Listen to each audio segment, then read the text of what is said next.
Salut ma team d'été, j'espère que vous allez bien. Aujourd'hui les amis, on se retrouve dans une nouvelle petite vidéo. Bien, alors justement dans cette vidéo, je vous fais cette petite vidéo qui va sûrement beaucoup vous intéresser et qui va beaucoup plaire et qu'on m'a surtout beaucoup demandé. C'est justement comment créer vos widgets et personnaliser les icônes d'application. Ce n'est en aucun cas la même vidéo que que ma vidéo qui avait fait les 200 000 vues. Non, non, non, non. Là, cette fois-ci, on va surtout s'intéresser à vraiment designer, pousser plus loin le widget en fait. Comme vous pouvez le voir par exemple sur mon écran là. Bien sûr, je vous mettrai carrément une capture vidéo dans mon écran parce que bon là c'est pas très cool. Mais en gros, comment personnaliser et pousser jusqu'à là par exemple. Et même vous pouvez créer toutes sortes de widgets. Je vais tout vous expliquer. Donc restez bien jusqu'à la fin et n'oubliez pas de mettre un petit like, un petit commentaire. Je les lis et j'y réponds.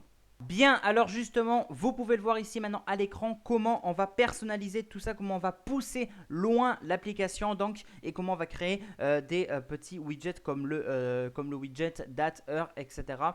Comme j'ai pu le faire par exemple ici. Alors c'est très simple, pour ça il va falloir vraiment que vous téléchargez l'application qui s'appelle ici Widgetsmith. L'application, je vous en ai déjà beaucoup parlé dans mes autres vidéos et ça va être très simple. Par exemple, si vous voulez créer un calendrier, c'est super simple. Vous allez ajouter donc un widget dans la partie donc, des widgets. Donc widget parce qu'il y a tool et il y a setting. Hein. Attention, c'est dans la partie widget. Dans la partie widget, ensuite vous allez dans medium widget et ensuite vous allez cliquer sur celui-là, medium 2 par exemple, on s'en fiche. On clique dessus.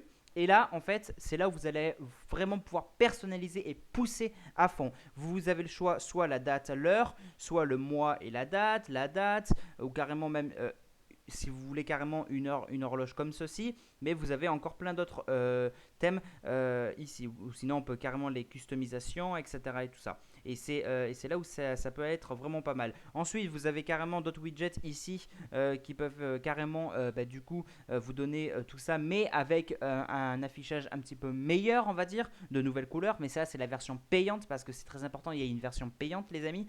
Donc voilà. Vous avez tout ça, etc. Et on peut très bien, du coup, je vais prendre un exemple. On va prendre, je sais pas moi, on va prendre celui-là, là. Il est bien celui-là. Alors, là, c'est pareil. On peut maintenant le paramétrer. Donc en bas, on voit localisation, donc Paris, le fond. Alors dans font, vous allez pouvoir changer du coup l'affichage, comment vous voulez le mettre. Est-ce que vous voulez qu'il soit écrit comme ceci ou comme ceci par exemple. On va prendre celui-là par exemple. Ensuite, vous pouvez changer la couleur dans Tint Color. Donc là, par exemple, je ne sais pas moi, vous voulez travailler sur du blanc ou quoi que ce soit, ou du gris. Allez, on va prendre du gris par exemple. Vous pouvez choisir la couleur de l'entourage du widget sur un fond gris par exemple, celui-ci. Ensuite, les bordures. La bordure, on va prendre pareil, on va prendre celle-ci aussi. Et ensuite, le format, comment vous le voulez qu'il s'affiche. Est-ce qu'il s'affiche comme ceci, comme ceci, comme ceci ou comme ceci. C'est aussi simple que ça. On va faire nous dans les 24 heures, ok? On fait 24 heures. Ensuite, voilà, vous recliquez dessus, vous faites Save. Une fois que c'est fait Save, vous allez revenir du coup dans votre page. On va prendre celle-là par exemple, on va prendre cette page. Là, vous allez appuyer longtemps sur l'écran d'accueil où il y a un vide.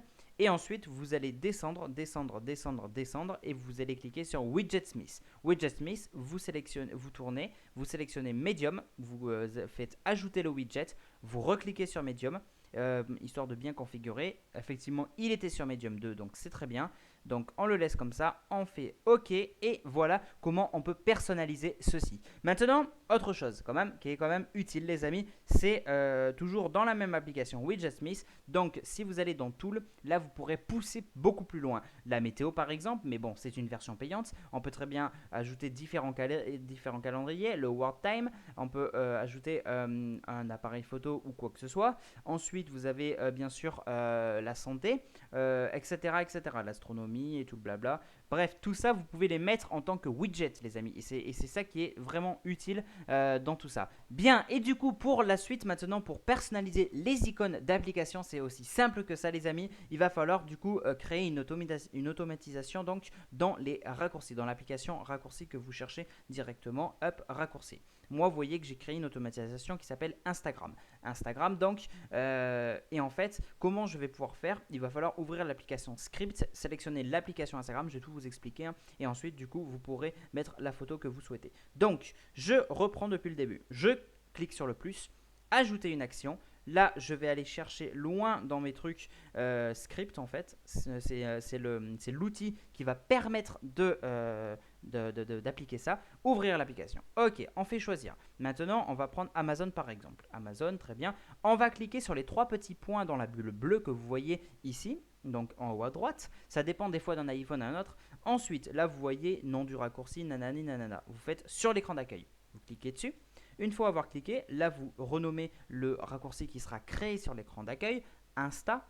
Voilà, et là vous cliquez juste à gauche sur le logo. Là vous allez prendre une photo, choisir une photo ou choisir le fichier. C'est aussi simple que ça les amis. Et donc là à vous donc de faire le reste en fait, c'est aussi simple que ça. Je vais prendre un exemple tout bête, ajouter une photo. Si j'ajoute la photo, voilà, j'ai une photo par exemple. C'est un exemple. Hop, je fais ajouter, ok. Et en fait, cette application qui est ici maintenant, que vous la voyez tous, Instagram. Et grâce à ça, qu'est-ce qui va se passer? Ça m'ouvre Amazon. Excusez-moi, j'ai complètement bugué dans le nom. C'est pas Insta du coup, c'est Amazon. Mais c'est très bien, ça va prendre un exemple. Maintenant, vous voulez la renommer. 3 petits points pareils.